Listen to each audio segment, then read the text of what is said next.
Hey, this is Walt from StogieReview.com here with another Shooting the Breeze Short Ashes video cigar review. Getting my videos mixed up here. And it's a little after 7 a.m. on Saturday morning, so I thought I would do a morning style cigar, something relatively mild and just something that I enjoy smoking in the mornings that a lot of you probably also enjoy smoking in the morning. And the cigar of choice is the Perdomo Reserve Champaign. Now I don't know it. I don't know where the 10th anniversary part fits, but I'm sure you've seen these in your local shop. The Perdomo Reserve line comes in these colored cellophane wrappings, and the Champagne is yellow. But I think there's a Sun-Grown that's white, and Maduro is red, and I think there may even be a grayish silver one, but I don't recall what cigar that is. These cigars used to be more expensive than they are now.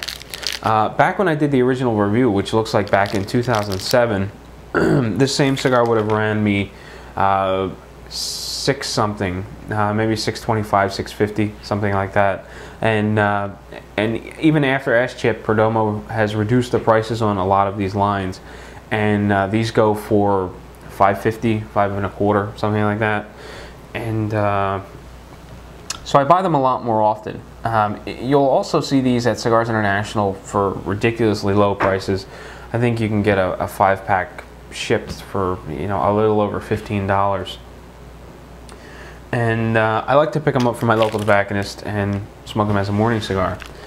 I also picked up, I smoked this already, but this is actually a Perdomo Reserve Champagne Tubo. And it just kind of popped up one day in the cigar shop, and I decided to pick one up and give it a try. Same cigar, just in a different presentation. In this case, a tube. And one more thing before I get into the cigar. Cellophane is kind of interesting. As you can see, this is sort of yellow, but for whatever reason, this cellophane is a little different than others. A lot of times, it's almost as if it's welded along the back side to create this sleeve. Where these just sort of like fall apart and take no effort at all. Actually, this one's a little tougher than usual, but they sort of fall right apart. And a lot of times I've had them start coming apart and I've just lifted the cigar out rather than slide it out the end.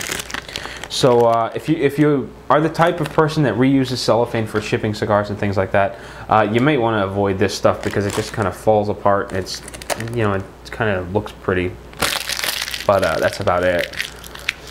So let's get the cigar smoking and get this morning started.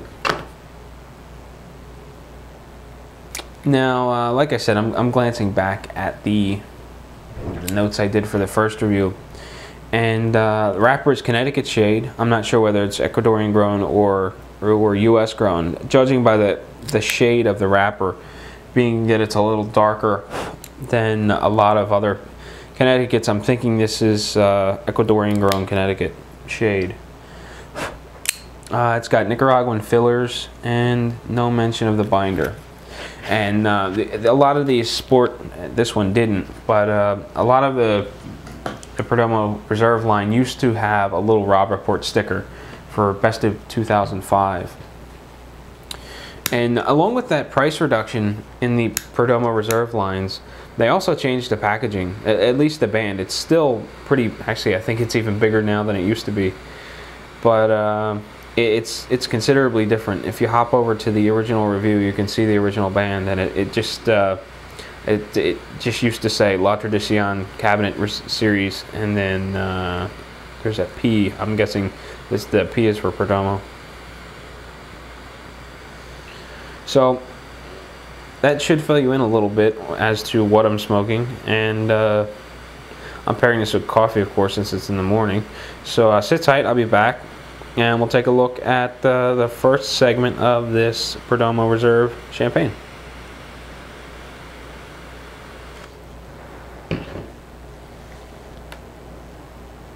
Alright, well, welcome back. It is, I don't know, I'm at about the halfway point now. The band is so massive that I think I might be able to burn beyond the band and still not reach the halfway point. But I just kind of glanced at the clock, and I think I got started at about 10 after 7, and it's about 10 after 8 now. So I've been smoking this for a good long time. It's been smoking really well. The burn line is well within reason. I mean, it's thick in a few spots. It's a little wavy here and there, but in general, it's pretty under control. The ash holds a nice compacted shape. It's fairly light in color. If you look closely, it appears to be very smooth. It doesn't have that sandy sort of bumpiness that you get with, for instance, Cameroon cigars. A lot of times you look really close to the ash and you can see the tooth that's in the wrapper appear in the ash. In this case, it's just smooth. There's not a whole lot to look at. As far as smoke volume goes, I'm getting tons of it. The draw is excellent. The smoke is nice and thick, easy to get through the sinuses. It's got a creamy texture to it, so the finish is nice. The body is mild, maybe mild to medium, but I think it leans more toward the mild side. And as far as flavors go, I'm getting a nice, just a natural tobacco flavor. There's a nice spiciness through the sinuses. I'm getting a little bit of a woody flavor. And not a whole lot else. I mean, I'm not focusing entirely on the cigar. I've got a bunch of other things going. Got 2 laptops in front of me. I'm trying to catch up on some work, listening to a little bit of music on Slacker radio. Got my coffee going. Twitter's all fired up. So, you know, while I'm jumbling back and forth through all this stuff, I'm sort of focusing on the cigar second. And even doing that, it still provides, you know, a good level of flavor, and it doesn't need constant attention, which is great, because I can let it sit in the ashtray for a minute or two, pick it up, and not have to worry about relighting it or touching it up to maintain a decent burn. So as far as a construction standpoint or a burning standpoint, I think it's a top-notch cigar. I'm getting distracted. Things are flashing on my screen. I should probably close some of these windows before I turn the camera on and start talking.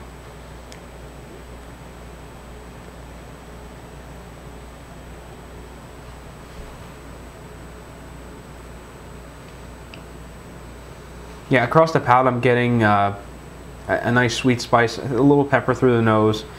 It does give you that a minor irritating sensation, and you know, that's probably a bad way to put it. If you remember back to the first time you ever tried to retrohale a cigar or get smoke to go through your sinuses, you get sort of a burning sensation, and it's focused, like, you know, right between the eyes at the bridge of the nose.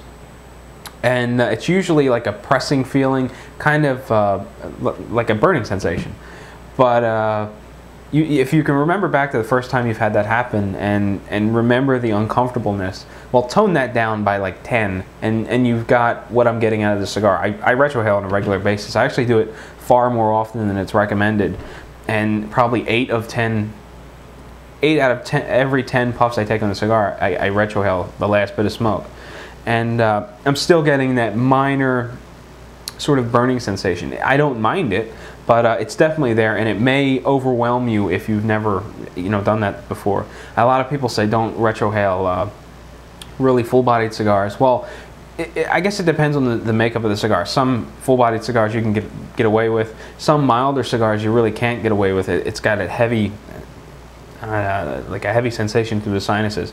In this case, it's one of those cigars that are relatively mild that have a heavy sensation through the sinuses. So I better pull this band off before I start burning it, and I'll be back one more time. We'll take a final look at the cigar, wrap it up, and I'll let you be on your way. So sit tight. All right, well, welcome back. It's about time to wrap up the last of my Perdomo Reserve Champagne. And glancing at the clock, it's been about an hour since the last time I turned the camera on. So all in all, I've been at this for, I'm guessing, about 2 hours. And as you can see, producing a nice light colored ash. It's nice and compacted. It's got a burn line that is pretty thin, and it's not very wavy. It's actually gotten better as I've smoked along.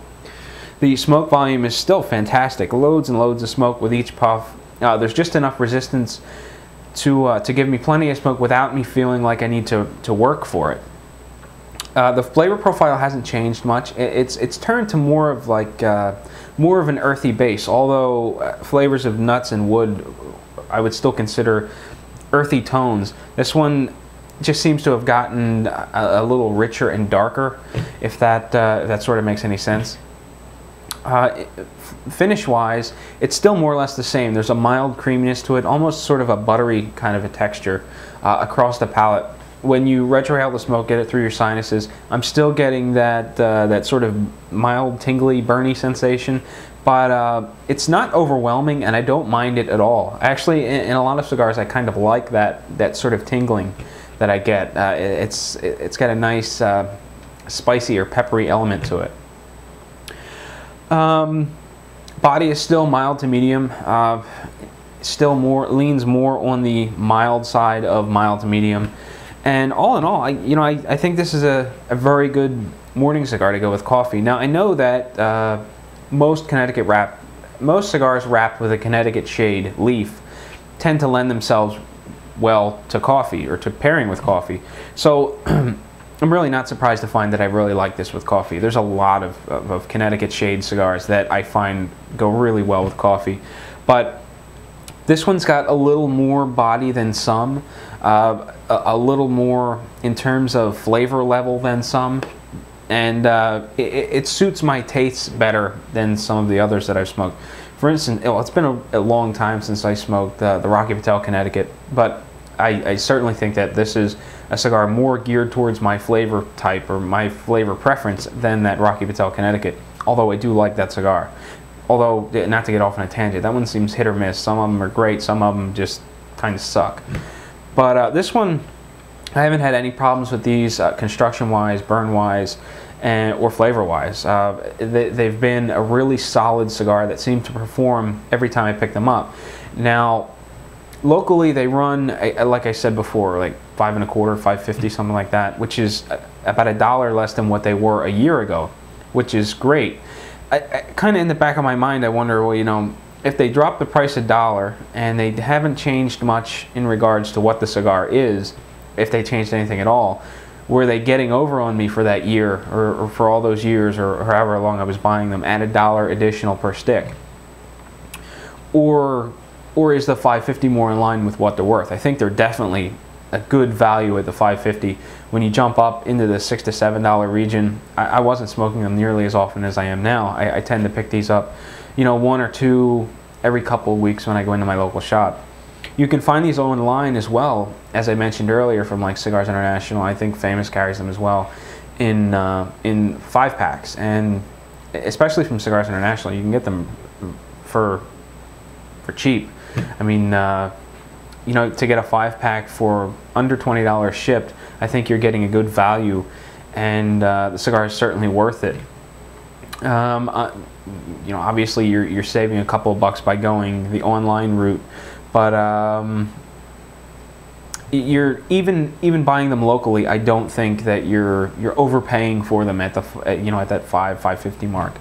But if you like them, definitely go the online route and order them that way. If you want to get buy them in bulk, per se, and save a couple of bucks while you're at it. But again, like I said, I really enjoyed the cigar. I would definitely recommend it as a morning smoke, especially with a nice cup of coffee.